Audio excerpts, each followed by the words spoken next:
The war had dragged on for too long. Robb Stark, the young wolf, had won many battles, but he was starting to feel the pressure. His bannermen were growing restless. The Lannisters were pushing harder from the south, and the Freys, those snakes, were becoming colder in their support. Deep in his gut, Robb felt something wasn't right. Roose Bolton of the Dreadfort was always quiet, always calm, and too clever for his own good. He spoke softly, but behind his pale eyes there was something dangerous. Robb didn't trust him. Not fully. He had given Bolton command at Harrenhal, but the reports coming back were odd. Too many whispers, too many dead men. One night, Robb called a war council. The room was filled with his most loyal lords, Great John Umber, Lord Karstark, Maegor Mormont, and others. Roose Bolton entered last, wearing his dark, almost colourless robes. His face was like stone, unreadable as ever. Robb stood at the head of the table, grey wind growling low at his side. "We're planning a strike at Duskendale," Robb said, "but we'll need a diversion." He paused, then looked directly at Bolton. "Lord Bolton, you will lead a force west toward Sow's Horn. Draw out the Lannisters stationed there." Bolton's eyes didn't blink. "As you command, your grace." But Robb didn't stop. "You will take only your own men. No Northmen, no Karstarks, no Umbers. Just Dreadfort soldiers." A quiet tension filled the room. Bolton tilted his head slightly. "You doubt my loyalty, your grace?" Robb didn't look away. "I doubt many things these days, but I believe in action. If you return victorious, your loyalty will be proven. And if I fail, you won't," Robb said, "because I know what failure will cost." Bolton bowed slowly. "Of course, your grace." The next morning, Bolton rode out with 600 men, all sworn to the Dreadfort. No banners but his own. No ravens were sent. It was a silent mission, just the way Bolton liked it. Lady Talisa, Robb's wife, found him alone after the march. She touched his shoulder softly. "You're troubled." "He frightens me," Robb admitted. "He speaks like a friend but moves like a spider." "Then why send him?" "Because if he's loyal, he'll win. If not, at least he won't be close when he betrays me." 3 days passed, then 4, then 6. No word came. Then, on the 8th night, a scout returned. Bolton's men had reached Sow's Horn and found it heavily defended. But instead of retreating, Bolton split his forces in the dead of night. Half struck the front gates at sunrise, the other half, led by Bolton himself, snuck through the hills and burned the Lannister supply tents. It was bold, ruthless, bloody, but it worked. The Lannisters broke rank. The survivors ran south. Bolton held the ground. The next day, he returned to Robb's camp, dragging 2 Lannister captains behind him and throwing their banners at Robb's feet. "Victory, your grace," he said. Robb stared at him for a long moment. Behind him, his mother, Catelyn, stood quietly. "You fought well," Robb said. Bolton only nodded. But something still didn't sit right. That night, Robb called Catelyn and Lord Umber to his tent. "I can't explain it," he said. "He did exactly what I asked. He was loyal, brutal but loyal, and yet I feel like I've handed a knife to a man who enjoys cutting too much." Umber laughed. "Aye, he's a cold bastard, that one, but he fights like the devil." Catelyn was more cautious. "Sometimes the best way to betray someone is to make them trust you first." Robb didn't sleep that night. Neither did Grey Wind.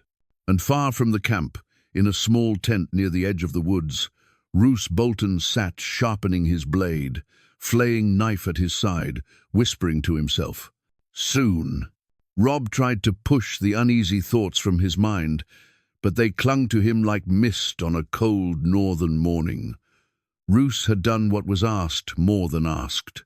The Lannister camp at Sow's Horn was in ruins, their supply lines crippled. Every commander praised Bolton's skill, his daring, his discipline, and yet Robb still couldn't shake the feeling that he'd just fed a wolf instead of chaining it. The next day, Robb summoned Roose to his war tent. The sun had barely risen, mist curling around the edges of the camp like ghosts. Roose entered without a sound, moving like a shadow, always composed. He bowed lightly. "You called for me, Your Grace?" Robb stood beside a table covered in maps, but his eyes weren't on them. They were on Bolton. "I did. I wanted to hear it from your mouth. Tell me how you took Sow's horn." Roose gave a short nod and began in his usual flat, even tone. He spoke of the positioning, the flanking maneuver, how he timed the attack with the sunrise, how he personally slit the Lannister commander's throat while the man was still sleeping. There was no pride in his voice, but no remorse either. Just cold, clinical efficiency, like he was reading a medical scroll. "And the prisoners?" Robb asked. Roose raised an eyebrow. "A dozen captured. 2 were brought here, the rest were interrogated." Robb's jaw clenched. "Interrogated?" "Flayed," Roose said simply. They talked quickly. Catelyn, who had been standing in the corner, flinched. Robb's face darkened. "That's not how we fight, Roose. We're not butchers." "But we are at war," Bolton replied smoothly. "And war is no place for mercy. Mercy is how Lannisters survive and our men die." Robb turned away, fists clenched on the edge of the war table. He wanted to scream, wanted to lash out, but he couldn't. Not yet. "Leave me," he said finally. Roose bowed again and slipped out, like a serpent vanishing into tall grass. Once he was gone, Catelyn stepped forward. "You were right to test him," she whispered. "Now you see him for what he truly is." "I don't know what I see," Robb muttered. "He's a weapon, sharp, fast, deadly. But I don't know who he's aiming at." That evening, around the fire, Robb met with his closest bannerman. The air was tight with tension. Lord Karstark had returned from a scouting mission and brought troubling news. "Bolton's men," Karstark said, "are different. They don't speak to our soldiers. They eat together, camp together, follow only Roose's orders, even when yours say otherwise." Gretchen Umber growled. "They act like they're not part of the North, like they're following their own bloody king." "They are," Karstark said, "and his name is Roose Bolton." The tent fell silent. "He wouldn't dare," Mormont said. But Catelyn was already shaking her head. "He would. He just needs the right moment." Robb felt something in his chest twist. "We need to watch him. Every move, every whisper, every order. I don't care how many Lannisters he kills. I'll not have a traitor sitting at my war table." But it was already too late. That same night, while the fires in the northern camp flickered low, a raven left Roose Bolton's tent. It flew silently into the dark, heading south. It carried no seal, no name, just a message in cipher meant for one pair of eyes only. The next morning, the Freys arrived. They were not expected. Walder Frey's sons rode in with twice the number of men promised, all grim-faced, armored and silent. Robb welcomed them with forced courtesy, but something about their sudden arrival, unannounced and unrequested, set every alarm ringing in his mind. "Why now?" he asked his mother. "Why come now? With no word?" Catelyn's face was pale. "Because something's changing. The wind's shifting, Robb. Can't you feel it?" He could. In the back of the camp, near the trees, Roose Bolton stood with one of the Frey sons, Lothar, perhaps, or Black Walder. They spoke in low voices, far from any ears, but if someone had gotten close enough to hear, they might have caught 3 quiet words. "Soon, my lord." The camp had grown larger, but not warmer. With the Frey's arrival, the air turned colder, heavy with distrust. Their banners flew beside stark colours, but they might as well have flown the Lion of Lannister, so distant was their loyalty, so blank were their stares. Robb walked through the camp every morning now, armour on, sword at his hip, grey wind beside him. He looked into every face, watched every fire. He wanted to believe in the north. But now, every shadow looked like betrayal. That afternoon, a scout returned, with blood on his cloak and panic in his eyes. "Lannister riders," he gasped. "They're not retreating south anymore. They're marching north, straight toward the twins." Robb leaned forward. "How many?" "Too many. Thousands." Roose Bolton was already in the war tent when the message came. His face gave nothing away. "As always. If they reach the twins before us," Robb said, "the Freys are trapped. We can't afford to lose them. Or the crossing." Bolton stepped forward, hands calmly behind his back. "Then allow me to ride ahead. I know the land well. I'll take my men. We'll delay the Lannisters at the river bend. Give you time to reach the twins." Robb stared at him. This again. Another offer to march first into danger with no oversight. No witnesses. "You'll take Lord Umber," Robb said suddenly. Gretchen looked up, gladly. Bolton didn't even blink. "As you wish." But Robb wasn't done. "And 24 Karstark men. You'll all move together." Now Bolton paused. "Just for a second." "Of course, Your Grace." The next morning, Bolton, Umber, and their combined force rode out. Robb stood watching them go, eyes narrowing. "Let's see how he handles loyalty when he's not surrounded by only his own," he muttered. 2 days later, the report came in. There was no battle.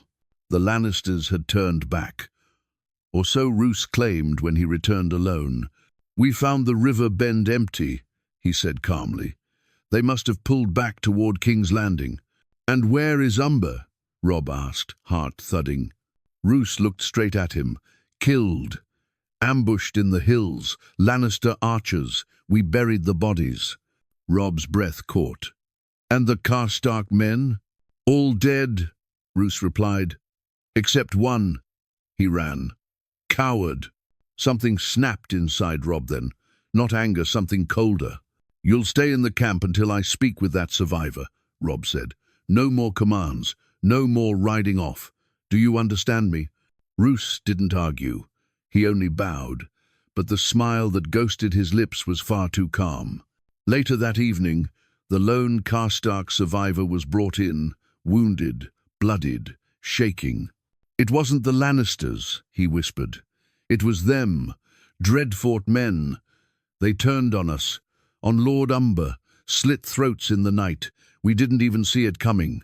Robb's hands balled into fists. His heart thundered in his ears. He sent for Catelyn. "We were right," he told her. "Bolton's playing a long game, killing off my bannermen, one by one." "Then you must act now," she said, "before he strikes again." Robb nodded. "At dawn." But Roose Bolton did not wait for dawn. That night, under cover of darkness, chaos erupted. Fires were set at the camp's edge. Horses screamed, men shouted. Somewhere, someone blew a horn, 3 short bursts, a Dreadfort signal. And then they came. Bolton's men, who had smiled and stood beside the Northmen for weeks, now turned blades on them. The Freys moved too, striking fast and silent in the confusion. It was no longer a camp, it was a slaughter. Robb fought through the flames, grey wind tearing into traitors beside him. Blood soaked his tunic, his sword arm ached. He screamed for his mother, for his wife, for his bannermen, but the night drowned all voices. And in the center of it, untouched by ash or blade, stood Roose Bolton. His face was calm, serene, and in his hand he held a raven scroll, already sealed with the Lannister lion pressed deep into the wax. The night felt endless. Screams echoed through the camp, mixing with the roar of fire and the clash of steel. Robb Stark cut his way forward, his sword heavy with blood. Grey wind stayed close, leaping, biting, ripping apart any man who wore the leech of the Dreadfort or the grey towers of Frey. "Traitors!" Robb shouted, though his voice was almost lost in the chaos. Northmen were dying in their sleep. Men he had eaten with, laughed with, trusted. Tents burned like torches, lighting scenes Robb would never forget, wounded soldiers crawling through mud, horses running wild, Frey men cutting down Stark banners without hesitation. Robb reached the heart of the camp and saw it clearly now. This wasn't madness. This wasn't panic. This was planned. He spotted his mother near the old oak, guarded by Maege Mormont and a handful of warriors. Relief hit him like a wave. "Mother," he called. Catelyn turned, eyes wide. "Robb, thank the gods." An arrow struck the ground near them. Then another. Frey archers on the ridge. Robb charged, fury burning through exhaustion. He killed 2 men before they could knock again. The rest fled into the dark. "Get everyone who's left together," Robb ordered. "Form up, shields. We cut our way out if we have to." But even as he spoke, a horn blew again. This time, long and slow. Silence followed. The fighting stopped, not because it ended, but because it was allowed to end. From between the tents, Roose Bolton walked forward, flanked by armed men. Frey soldiers joined him, spreading out, blocking every path. Robb's remaining forces were surrounded. Bolton stopped a few paces away. "You should surrender, Your Grace," he said calmly. "This needn't get uglier." Robb's chest heaved. "You murdered my men. You butchered the North." "I did what was necessary," Bolton replied. "The North was following a boy who thought honor could win wars." Robb stepped forward, sword raised. Grey wind growled, low and deadly. "You swore an oath." Bolton's lips curved faintly. "Oaths are words. Power is real." Before Robb could move, a Frey crossbow snapped. The bolt struck Grey Wind in the side. The direwolf cried out, collapsing with a terrible sound. "No!" Robb screamed. Something inside him broke. He charged. Bolton's men moved instantly, spears lowered, shields locked. Robb cut down one, then another, but numbers swallowed him. A heavy blow struck his shoulder. Another slammed into his ribs. He fell to one knee. Catelyn screamed his name. Bolton approached slowly, drawing a thin blade. "I warned you," he said softly. "You should never test a man like me in battle." Robb looked up at him, blood in his mouth, eyes burning. "You were never loyal." Bolton knelt close. "On the contrary, I was loyal to survival." He drove the blade into Robb's side. The world blurred. Sounds faded. Robb felt hands pulling him back, felt darkness closing in, but death did not come. Instead, Bolton leaned in and whispered, "Not yet. Dead kings are martyrs. Broken kings are lessons." When Robb woke, it was daylight. He was bound, weak, lying inside a tent that smelled of iron and smoke. His wounds were bandaged roughly. Across from him, Roose Bolton sat calmly, eating bread. "You're awake," Bolton said. "Good. We ride soon." "Where?" Robb croaked. "To the twins," Bolton replied. "Lord Walder wishes to see you, alive." Robb's vision cleared just enough for rage to return. "You think you've won." Bolton stood, wiping his hands. "I know I have. The North will kneel again, to the Iron Throne. And you," he smiled thinly, "will watch it happen." Outside, Robb heard wagons moving, chains clinking, and the low, painful whimper of Grey Wind somewhere nearby. The young wolf had not been killed, but he had been caged, and the real game had only just begun. The road to the twins felt longer than any march Robb Stark had ever taken. His body ached with every jolt of the wagon. Chains bit into his wrists, not tight enough to bleed, but tight enough to remind him of what he had become. A prisoner, a prize. Outside, the sound of marching boots never stopped. Frey men, Bolton men. Once, those banners would have meant safety. Now they meant only betrayal. Robb closed his eyes and forced himself to breathe. Pain was nothing. Pain could be endured. What burned worse was the shame. He had seen it in the eyes of the few Northmen still alive, fear mixed with disbelief. Their king bound like a criminal, the young wolf dragged in chains. The wagon stopped suddenly. "Out!" a voice ordered. Rough hands pulled Robb down. His legs nearly gave out, but he forced himself to stand. He would not fall in front of them. The twins loomed ahead, grey and ugly. Twin castles joined by a bridge like a throat waiting to close. Robb had crossed it once, as a king. Now he returned as a hostage. Inside the great hall, Lord Walder Frey waited, old, thin, sharp-eyed. His many sons and grandsons lined the walls like vultures. "Well," Walder croaked, "the king in the north. Not quite how I imagined our next meeting." Robb said nothing. Roose Bolton stepped forward. "As promised, my lord. Alive." Walder smiled, showing yellow teeth. "Good. Dead boys don't scream." That night, Robb was thrown into a cold stone cell, straw on the floor, a single torch outside the bars. Somewhere far off, he heard a familiar sound, a low, broken whine. "Grey wind," he whispered. They were keeping his dire wolf alive. Not out of mercy, out of cruelty. Hours passed. Or maybe days. Time meant little in the dark. Then footsteps. The door opened, and Catelyn Stark stepped inside. "Mother," Robb breathed. She looked older, broken in a way he had never seen before. But her eyes, those eyes were still strong. "They haven't killed you," she said softly. "Not yet."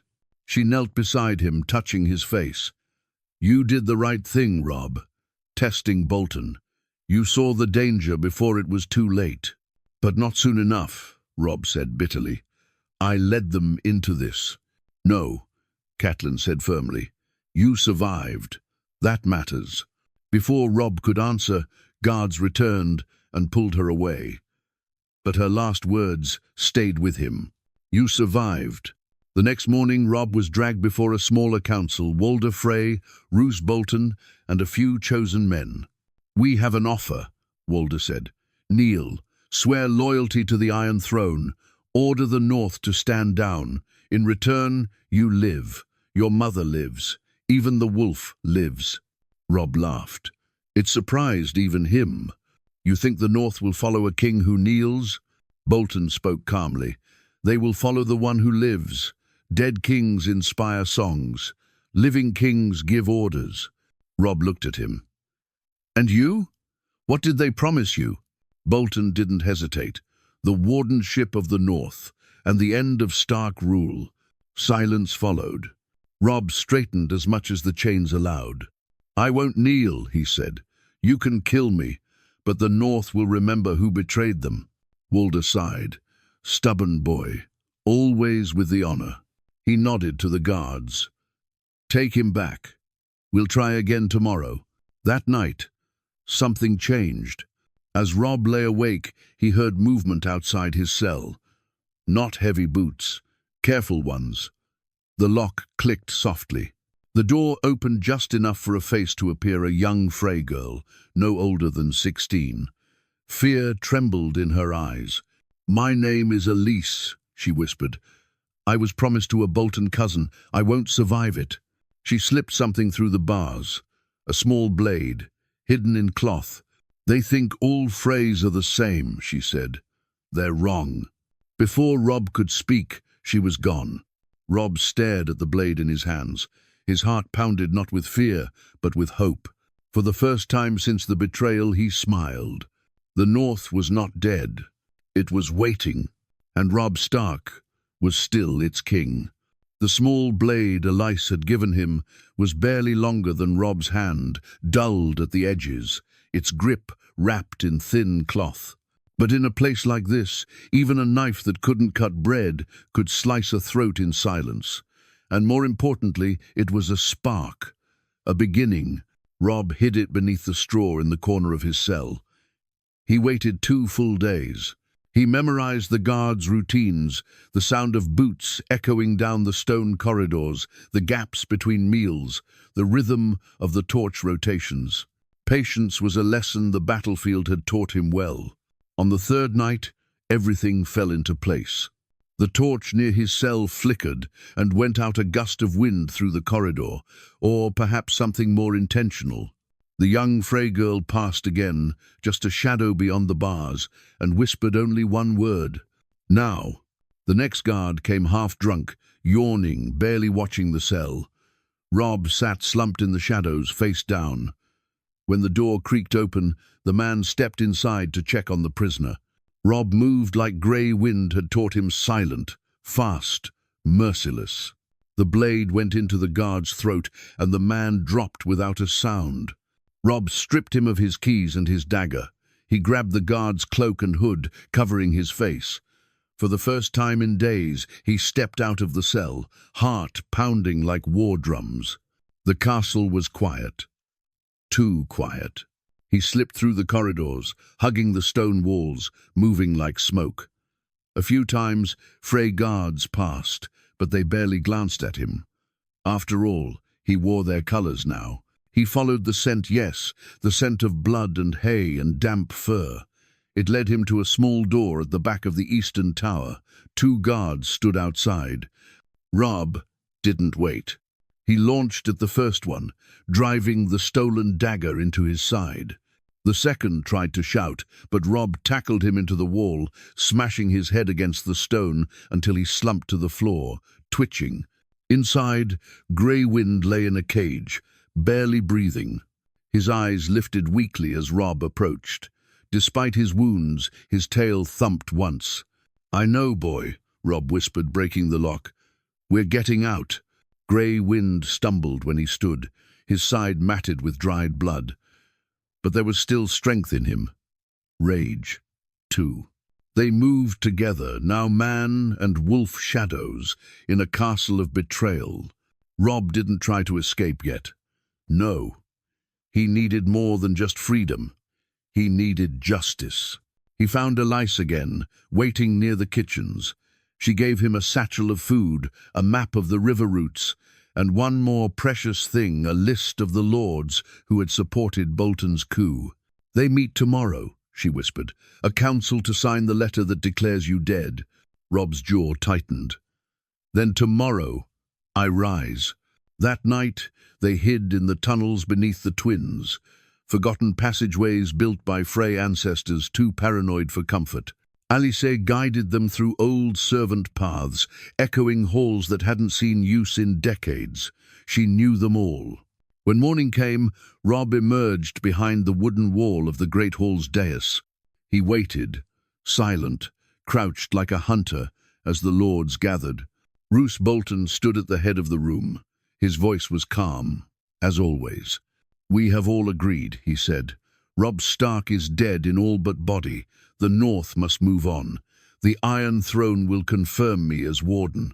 Lords nodded, murmuring. Seals were brought out, scrolls passed around.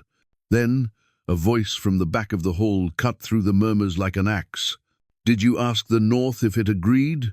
All heads turned. Robb stepped out, cloak falling from his shoulders, blood-stained armor beneath. Grey Wind limped beside him, teeth bared, eyes burning. For a moment, no one moved, no one spoke. Then Robb drew his sword and pointed it at Bolton. "You should have killed me when you had the chance." The silence shattered like glass. Lords at the table leapt to their feet, some drawing swords, others simply stumbling back in shock. Servants screamed and fled. Walder Frey himself choked on his wine, eyes bulging, as he watched Robb Stark stride across the hall like a ghost come back for vengeance. Roose Bolton did not move. His face was unreadable, but his eyes narrowed just a flicker. He had miscalculated. He had played a long game, a clever game, but he had forgotten one thing. Wolves don't die quietly. "You're dead," one Frey shouted, drawing a blade. "We killed you." Robb didn't waste words. He hurled his sword straight into the man's chest. The Frey dropped, gasping. Grey wind lunged beside him despite his wounds, tearing through the confusion. Men scattered. One of the younger Frey sons screamed as the direwolf tore off his arm. Roose stepped forward now, calm even in the chaos. "You could have left, Robb. You had a chance. But you came back. Why?" Robb drew another sword from the fallen Frey's belt. "For every man you burned in their tents, for every loyal Northman your knives silenced, for my bannermen, for Lord Umber, for the Karstarks, for the blood in the snow. I came back for them." Bolton shook his head slightly. "This was politics. Power. You were too soft to hold the North. I'm not soft anymore." And with that, Robb charged. Their swords met in the middle of the hall with a scream of steel. The lords fled the dais. The Freys backed away. No one dared come between them. Roose Bolton was faster than a man his age should be. He moved like ice, cold and precise. Robb fought like fire, furious, burning, relentless. Sparks flew with every clash. Blades scraped armor. Blood hit the floor. Grey wind snapped at Bolton's legs, but a Frey guard struck him hard from the side. The wolf stumbled. Another blade came down. Robb screamed. He shoved Bolton back and threw his dagger. It struck the second guard in the neck. "Stay away from him!" Robb roared. Bolton smiled just slightly. "You love that beast more than your crown." "No," Robb growled. "I love what he represents." Their blades locked again. Robb twisted his sword, feinted low, then drove his knee into Bolton's ribs. The older man staggered. Robb didn't hesitate. He followed with a cut across Bolton's chest. Blood splashed the floor. Still, Roose fought on. "You'll never win," he hissed. "The Iron Throne has already recognized me. Your name is dust. Then I'll build something stronger than names." They circled each other, breathing hard. From the shadows, Elise appeared, a dagger in her hand. She saw Bolton's exposed back, and her grip tightened, but Robb lifted a hand, stopping her. "This is mine." Bolton rushed forward, a desperate final strike. Robb sidestepped, spun, and drove his sword through Bolton's side deep past bone, into the heart. The Lord of the Dreadfort gasped. His blade fell, his knees buckled. Robb leaned close as Bolton collapsed. The North remembers. And Roose Bolton, traitor of the North, died with no one to mourn him. For a long moment, the hall was silent. Just the sound of grey wind's heavy breaths, the drip of blood from the floor. Then, slowly, the Northmen still alive in the hall, lords who had once sat silent under Frey, pressure began to move. One by one, they dropped to their knees. Mage Mormont, Willis Manderley, even some of the Frey allies, looking pale, confused, uncertain. "My king," one of them said. Robb stood tall, blood on his face, pain in his eyes. "I am no longer just the king in the North," he said. "I am the North's justice, and we will not kneel again. Not to Freys, not to Lannisters, not to any throne." The hall erupted with cries of loyalty. The banners of the wolf were raised again. The tide had turned. Later that night, Robb stood by Grey Wind, who lay resting in the Lord's chamber. "You did well," he whispered, rubbing the wolf's head gently. "We're not done yet, but we're not broken anymore." Grey Wind licked his hand weakly, and for the first time in what felt like years, Robb allowed himself a breath of peace. But war was far from over. The fires of vengeance still burned in the twins long after Roose Bolton's body went cold. News spread like wildfire. The young wolf lives. Whispers turned into roars as ravens flew north, carrying a truth that couldn't be silenced anymore. The king they tried to cage, kill, and forget had returned not as a boy with dreams, but as a man with fury in his blood. But Robb Stark wasn't done. He stood on the battlements of the twins, overlooking the river where so many had marched under false banners. Below, the corpses of Freys and Bolton loyalists were being tossed into the water, cleansing the stone with blood. Grey Wind limped beside him, ribs wrapped in cloth, but his eyes were alert again. Elise stood nearby, her face pale but proud. "They'll come for you," she said quietly. "Lannister armies. Maybe even the Iron Throne itself." "Good," Robb said. "Let them. We're not hiding anymore." Within 2 days, he had taken full control of the twins. The remaining Freys, those too young or too afraid to fight, were locked away. Lord Walder Frey was dragged before Robb in chains, sputtering and shaking. "You can't kill me," Walder hissed. "I gave you bread and salt once. You owe me." "You gave me salt and bread," Robb said coldly, "and then you fed me death." The old man screamed as Robb drew the same blade he had taken from Bolton's side. "You will die nameless. No songs, no tomb, just the river to remember you." And with that, the wolf took another head.